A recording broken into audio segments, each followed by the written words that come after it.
Coronavirus, le pain quotidien sauvé grâce à un fonds d'investissement. Le fonds d'investissement M80 prend une participation majoritaire dans une nouvelle entité qui gérera, entre autres, les activités belges et françaises du pain quotidien, annonce vendredi l'Écho sur son site internet. Les investisseurs ont confirmé l'information dans un communiqué de presse, assurant qu'il n'y aurait pas de conséquences sur l'emploi en Belgique.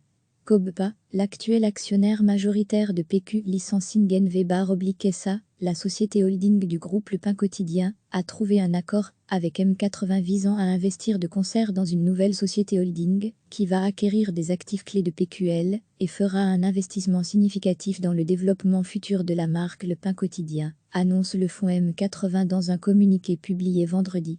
Les actifs en question qui seront transférés, pour autant que le tribunal de l'entreprise donne son feu vert dans le cadre de la procédure de réorganisation judiciaire récemment lancée, incluront les filiales belges et françaises, PQ Belgium, l'Atelier du Pain et PQ France, la marque et le business de franchise.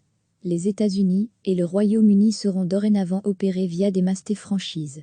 Aucune conséquence négative n'est attendue sur l'emploi dans les magasins belges et français à la suite de la transaction, assure M80. Au total, quelques 850 travailleurs sont concernés.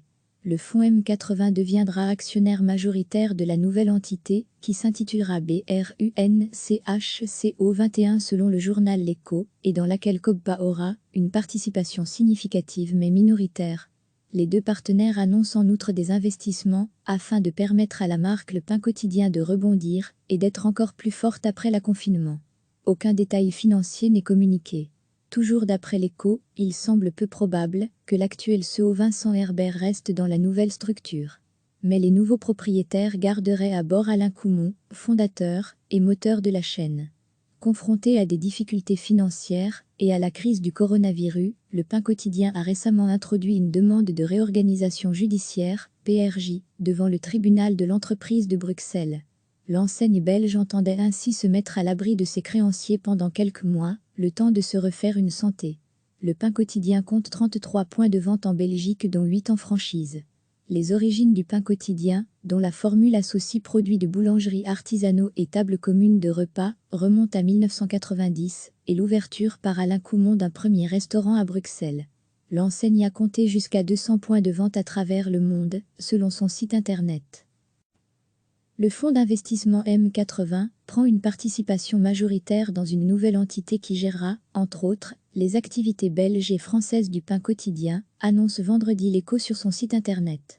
Les investisseurs ont confirmé l'information dans un communiqué de presse, assurant qu'il n'y aurait pas de conséquences sur l'emploi en Belgique. Cobpa, l'actuel actionnaire majoritaire de PQ Licensing NV/SA, la société holding du groupe Le Pain Quotidien, a trouvé un accord avec M80 visant à investir de concert dans une nouvelle société holding qui va acquérir des actifs clés de PQL et fera un investissement significatif dans le développement futur de la marque Le Pain Quotidien, annonce le fonds M80 dans un communiqué publié vendredi. Les actifs en question qui seront transférés, pour autant que le tribunal de l'entreprise donne son feu vert dans le cadre de la procédure de réorganisation judiciaire récemment lancée, incluront les filiales belges et françaises, PQ Belgium, l'Atelier du Pain et PQ France, la marque et le business de franchise. Les États-Unis et le Royaume-Uni seront dorénavant opérés via des mastés franchises. Aucune conséquence négative n'est attendue sur l'emploi dans les magasins belges et français à la suite de la transaction, assure M80. Au total, quelques 850 travailleurs sont concernés. Le fonds M80 deviendra actionnaire majoritaire de la nouvelle entité, qui s'intitulera BRUNCHCO21 selon le journal L'Écho, et dans laquelle Cobpa aura une participation significative mais minoritaire. Les deux partenaires annoncent en outre des investissements, afin de permettre à la marque Le Pain Quotidien de rebondir et d'être encore plus forte après le confinement. Aucun détail financier n'est communiqué. Toujours d'après l'Écho, il semble peu probable que l'actuel CEO Vincent Herbert reste dans la nouvelle structure. Mais les nouveaux propriétaires garderaient à bord Alain Coumont, fondateur et moteur de la chaîne. Confronté à des difficultés financières et à la crise du coronavirus, Le Pain Quotidien a récemment introduit une demande de réorganisation judiciaire, PRJ, devant le tribunal de l'entreprise de Bruxelles. L'enseigne belge entendait ainsi se mettre à l'abri de ses créanciers pendant quelques mois, le temps de se refaire une santé. Le Pain Quotidien compte 33 points de vente en Belgique dont 8 en franchise. Les origines du pain quotidien, dont la formule associe produits de boulangerie artisanaux et tables communes de repas, remonte à 1990 et l'ouverture par Alain Coumont d'un premier restaurant à Bruxelles. L'enseigne a compté jusqu'à 200 points de vente à travers le monde, selon son site internet. Cliquez sur s'abonner pour recevoir les dernières nouvelles.